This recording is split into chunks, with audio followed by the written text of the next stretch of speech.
Hello everyone. Today we are going to start with the understanding of coordinate system. For any characters or any object which you make related to graphics design, the characters will be placed on some coordinates or they will be made as per some coordinates. The coordinates involve the x-axis, the y-axis, the width, the height, and then we need to plot it.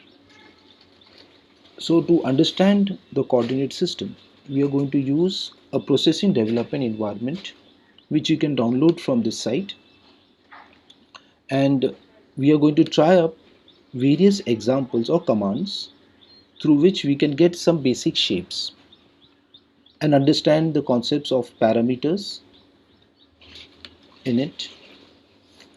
So I'll be introducing to you about circle, ellipse, line, rectangle, square, and then we'll understand the default behavior of these shapes, how they are, and then there will be some tasks for the lesson which you have to give a try. So without any ado, let's start with the coordinate system understanding. I've already installed the software here. So it is based in is a Java based, though the commands are very basics to use. So the whatever we type the commands in this screen here, and the output we can get it by when we run with the play button. You can this output sketch is having a default width and height, which can be anytime change. Say with basic commands. Say to start off with, I am changing my output screen width and height. The default width and height of that output was 100 and 100. I am changing it to 200 and 200. So you can see the output screen will be coming a bit bigger. So basic intention of learning this course here is to understand how coordinates work. Okay, so I start with my first command. Say I'm using ellipse command. To the ellipse, I'm indicating the parameters. First one indicate the x-axis, the y-axis, the width and the height. When I run my example, I will see an ellipse. Okay, it will be having its own default behavior. That is, the fill color of the ellipse is white. The border, which we also call is stroke, is black. And there's one more feature with the name as mode, which I'll make you understand in some time now. So basically I'm getting an ellipse output with some basic command. If I want to get some more shapes, say I want to develop a rectangle, I'm specifying with the same coordinates 40, 40, 50 and 60.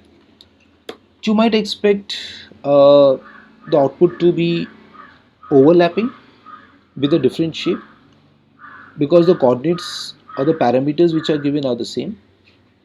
Okay, but because of the default mode behavior, the output won't be overlapping. You can see it here.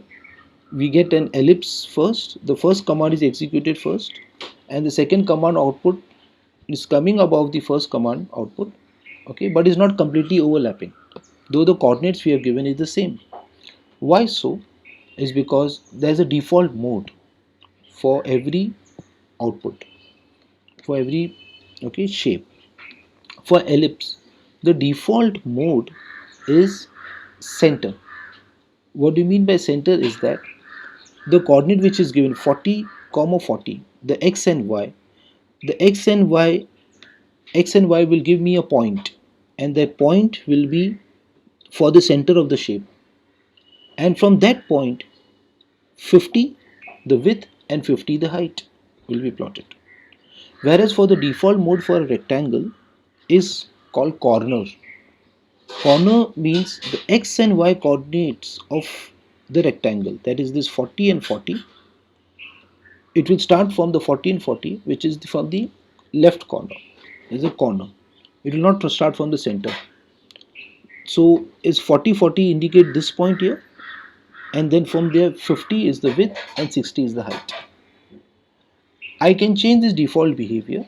Say for example, since the default behavior of a rectangle was corner, I can change the default mode by writing R is rect mode, and there's a constant value to be given. It's specified as center. When I give it as center, the output comes like this now. See, now you can see it is overlapping. Why? Because the coordinates are the same, okay, and it has overlapped. The ellipse is placed first and then the rectangle. If I alter the behavior, like I change the shape here, ellipse here, and I'm changing both the default behaviors. Rectangle, though it was corner, I'm changing it to center, and for ellipse it was center, I'm changing it to corner.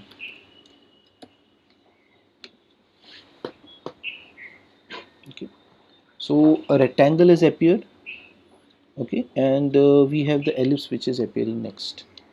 So we can change anytime the default behavior. So students, basic syntaxes to be learned,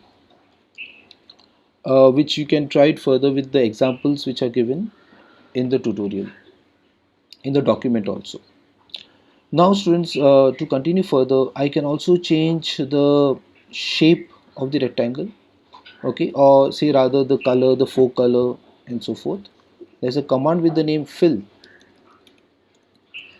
Fill, it takes up a number which is indicated between the range of 0 to 255.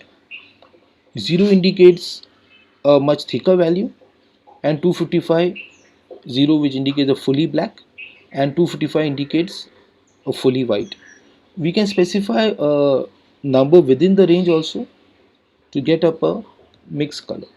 Say I'm indicating a fill color of say 127, it will be sort of a dark gray.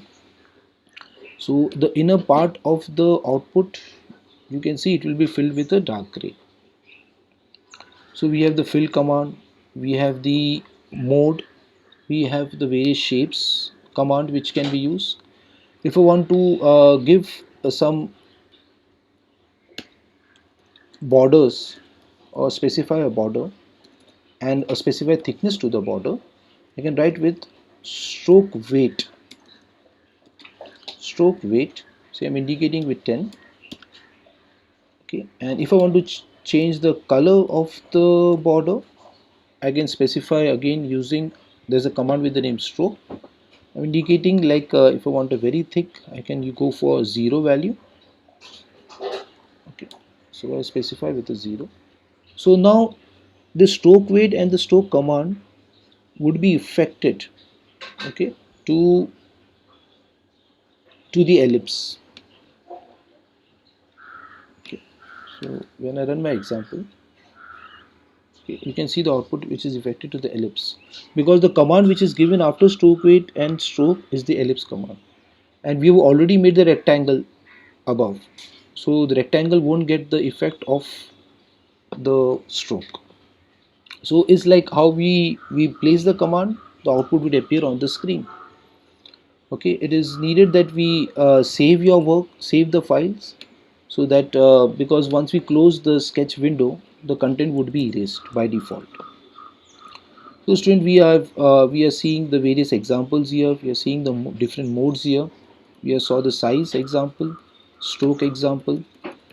Okay, you can also change the background color. We can similarly we can use or make different shapes. Say like if I want to make a circle, use a circle command, some coordinates 20 comma 30, and the circle will have a circumference, so indicating say with 50. So I'll be getting a circle.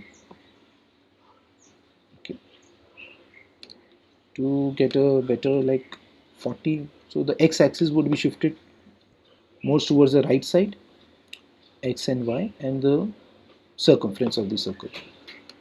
Same way we have the line command. Line command also, it takes four coordinates x, y, x1, y1, x2, y2. The first x1, y1 indicates the one point or the starting point of the line, and the second x2, y2 indicates the ending point of the line.